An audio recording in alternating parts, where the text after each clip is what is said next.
Back in 2008, one of the very first lectures I started giving while out on a speaking tour was about women's intuition and how that is a made-up idea that allows society to continue to think of logic and rationality as inherently male traits that are beyond women's mental abilities. And I noticed at the time that a lot of female psychics were seizing on the idea of intuition, rebranding themselves as intuitives in order to sell their bullshit to audiences who had already correctly identified psychics as made-up scam artists.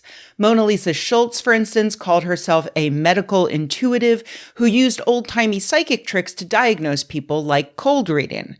Now, I haven't talked about it in a while, so let me explain what that is for the new folks. I do what I do today because I was a magician back in the late 90s and 2000s. I managed a magic shop in Boston and performed close-up magic around town to pay my way through college. That's how I got to know people like James the Amazing Randi, who was a talented escape artist who dedicated his life to exposing frauds, particularly those who claimed to have psychic powers, but in fact were just doing magic tricks.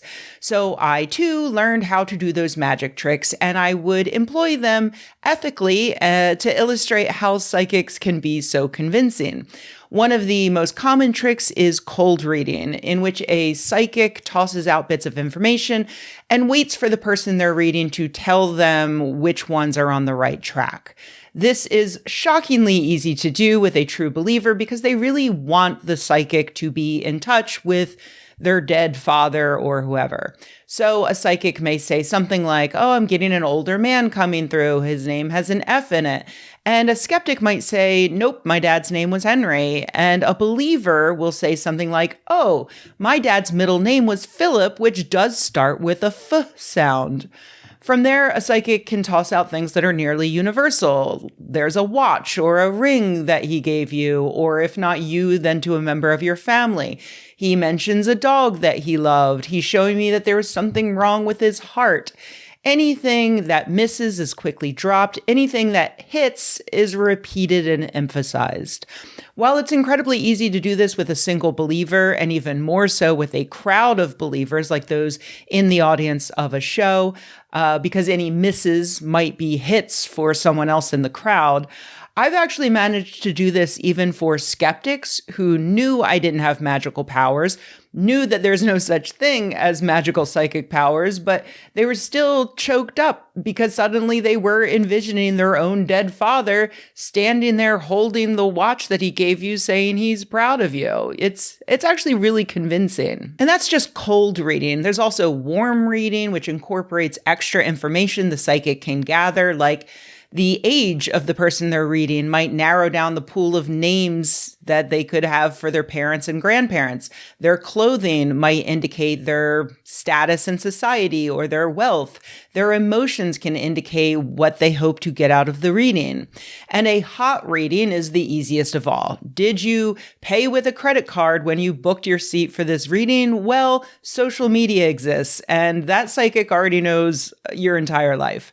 That's in part how this psycho Tyler Henry does his readings for celebrities, as I discussed in a video back in 2024. Giving a reading to a celebrity whose entire life is already out there, that's got to be one of the easiest things a psychic can do, but not the easiest, as I'll get into in a second. But yeah, those are some of the tricks that were put into use by this new generation of psychics who rebranded as intuitives 10, 15 years ago. Side note, I looked up what Mona Lisa Schultz is doing today, and she died suddenly in 2024, which is, to put it lightly, ironic for someone who claimed to have psychic powers specifically about their health. Anyway, there were all sorts of intuitives popping up at the time, including financial intuitives who hoped to get their psychic powers into boardrooms. I was sure that some of them would succeed because, let's be honest, boardrooms are not immune to bullshit.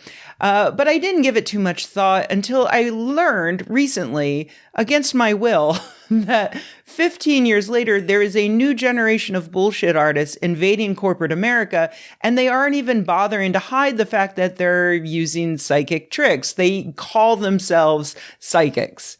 Now, as you may know, I live in the Bay Area, which is the home to Silicon Valley and tech bro utopia. If you've ever seen the TV show Silicon Valley, it's pretty accurate. There are lots and lots of people here who are desperate to found their own company and get launched into generational wealth.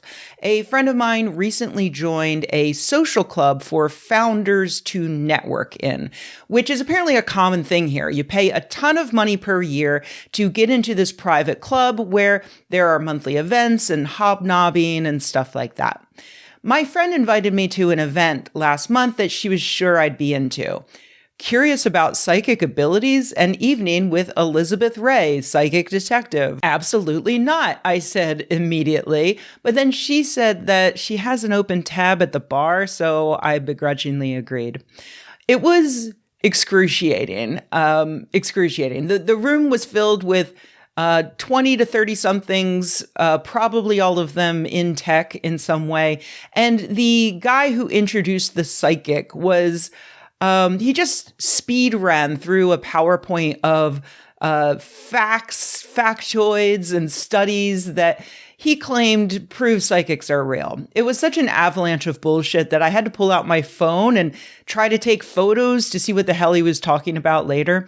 Like, here's one study he cited called Candidate Genes Related to Spiritual Mediumship, a whole exome sequencing analysis of highly gifted mediums, in which Brazilian scientists gave 50 psychics genetic tests and compared them to 50 of their relatives who claimed to have no psychic powers in order to see if there's a psychic gene. Yep, that sounds like a scientific study a dumb person would use to prove something dumb is real.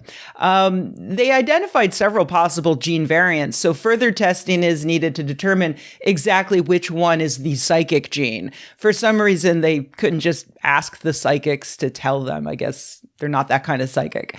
Anyway, once the man was finished, matter-of-factly demonstrating that actually psychics are real, the psychic took the stage.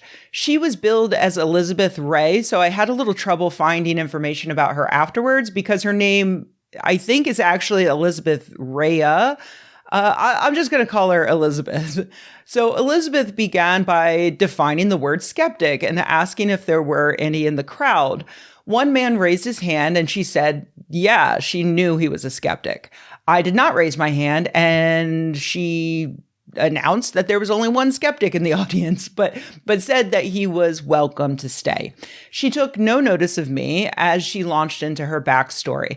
She informed us that she had worked as a psychic detective, helping U.S. Special Agent Lopez solve a cold case murder. She said the agents first tested her by bringing her a locked box and asking her what was inside. She correctly said that it was a baseball cap, and also that they had planned to put something else inside but changed their minds. So that was correct. So they then let Agent Lopez take her to the murder scene, where she immediately laid down in the spot where the person was murdered, which really impressed Agent Lopez. All of this is detailed on Elizabeth's website, Insightful, which is so much like Intuitive, I did a double take. But on her site, she has several videos and podcast interviews and stuff where she repeats a story word for word. At the end of her talk, Elizabeth explained that she no longer does psychic detectiving and now uses her powers exclusively for founders and investors like us. When she finished, she asked if anyone had any questions. I immediately raised my hand and said, "Who was the murderer?" And she said, "I can't say." And I said, "Why not?" And she said, "Because it's closed." I said, "If the case is closed, then you should be able to say." She said, "No." I asked if she could give an example of any case she had ever solved, and she said, "No," and stared at me. I asked if she could give any evidence at all that she had the psychic powers she claimed to have, and she said no. Someone else asked if she would be doing a reading that night, and she said no. It was so awkward. What really struck me about all this was how much stupider it was, even compared to the scam artists I dealt with back in the 90s and 2000s. Like, Sylvia Browne was a horrible monster who wasn't even good at cold reading and didn't care about it. But at least she did it. Like they were bad, but she did them. And they were convincing to the people who desperately wanted them to be real, who bought her books and paid tickets to see her show and lined up to ask her questions. Like she gave them something. Here's this woman who can't do anything but tells stories about a case that I don't even think she solved. Like even her own completely unsupported story is very embarrassing. Like you psychically attuned a baseball cap and laid down on a sidewalk where a guy got murdered. Those are things the cops already knew. No one needed that. And she never even says outright that she solved the case. It was so frustrating to sit there and listen to this completely evidenceless fantasy while everybody just hung on her every word, that I really wish I had gone in pretending to be a real psychic, because when she confirmed that she was not doing a reading that night, I really wanted to just jump up on stage and offer to do one for her. It's honestly so easy, you lazy asshole. The night only got worse from there because one of the event's hosts announced that she had given him a reading earlier that day, and he found it quite impressive. He then told this incredibly long, boring story that included every single thing she said that was even somewhat of a hit, with him noting that a lot of them, sure, anyone could have guessed, but there were others where he would say, I don't know how she could have known that. He went on for so long in this pseudo-rational tone that by the third or fourth time he said, I don't know how she knew that, I just blurted out cold reading. And he paused and he turned and he looked at me and I said, the way she knew that, that's called cold reading. I can explain it if you'd like. And then he yelled at me to stop interrupting him. And I yelled back, well, you said you didn't know, so I thought that meant you wanted to know. And then my friend came back from the bathroom and we grabbed our stuff and we left. So afterwards, I went to Elizabeth's website to see if she had ever in her life done anything where she even tried to provide evidence that she has psychic powers. I found the word-for-word retelling of the cold case investigation, along with a few bonus case studies, with perhaps my favorite being an interview with one of her clients who recounted how Elizabeth had informed her that her mother's boyfriend was poisoning her mom. The client was so grateful because she was able to tell her mother, who it seems is still dating the boyfriend anyway. But the proof that he was poisoning her, the client grabbed a drink that he had made for her mother and dumped it out, and there was some sludge on the bottom. No word on whether the police were called to test the sludge, so as far as we know, they threw out a perfectly good old-fashioned because he didn't stir it enough. This is exactly the sort of shit that inspired me originally to expose psychic grifters. So many of them claim to offer comfort to their clients by reassuring them that their loved ones are in a better place or that good fortune is going to come their way or whatever. But inevitably, they end up causing more pain and stress and anxiety and making people think things like that their mothers are being poisoned with absolutely no evidence.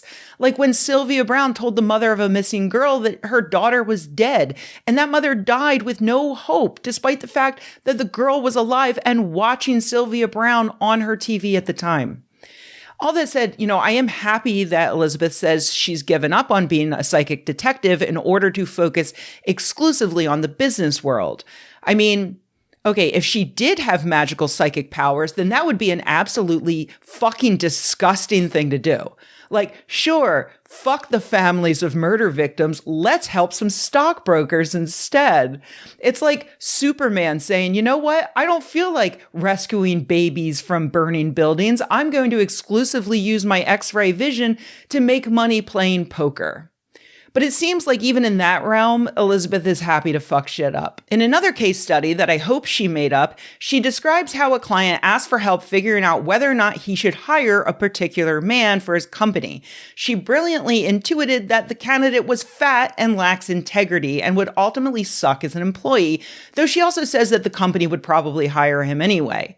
Now, if I were a con artist making up a story about advising someone to specifically not hire a fat guy because he's shady and has fathered 3 kids without marrying, I might throw in the fact that I knew the company would hire him anyway, so that no one starts asking questions about the legal or ethical implications of all of this. But, that's That's just me in a hypothetical. She says that the right candidate would be tall with a neat haircut, deep side part, brown hair. It's unclear if her client in her case study, despite being told clearly that the fat guy sucks, hired him anyway, as she psychically predicted. But sure enough, later on, she says she found the tall guy with the neat haircut and sent him along to the company. Again, no idea if that guy was hired to replace the fat guy or if either of them were any good, or there's no data. It's all just so lazy and sloppy. It's just uncorroborated stories. Where's the theater? Where's the magic? Where's the Barnum-esque flair? Anyone could spend half an hour on a WordPress site and crank out more convincing and interesting story than these with the exact same amount of evidence. It's just depressing. And, the worst part is, it worked. At least one high-priced Bay Area social club hired this woman to do a PowerPoint presentation. I guess I shouldn't be surprised, as these are probably the same guys who were all in on Bored Apes and Slurp Juice and shit. I'm just angry. Angry that it's all making me nostalgic for this shit. I lost my boyfriend tragically a few years ago. They never found him. And I've had such a hard time since, every day. The reason why you didn't find him is because he's in water. And find him in water, it's like the girl that's missing in Aruba. You can't find somebody. Well, it was September 11th. There was no, he was a fireman, but there was no, see, I keep seeing him in water.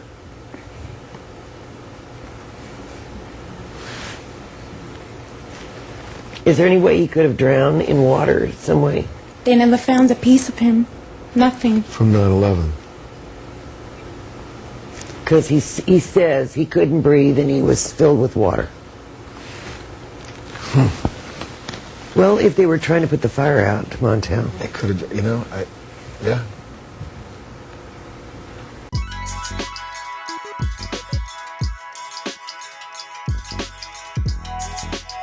Hey everybody, thanks for watching. If you enjoyed this video, please give it a like. If you loved the video, please subscribe. And if you think the world could use more videos like this and you happen to have a few bucks laying around, head to patreon.com/Rebecca and join an awesome community of nerds like the people whose names you see on the screen right now. Thanks.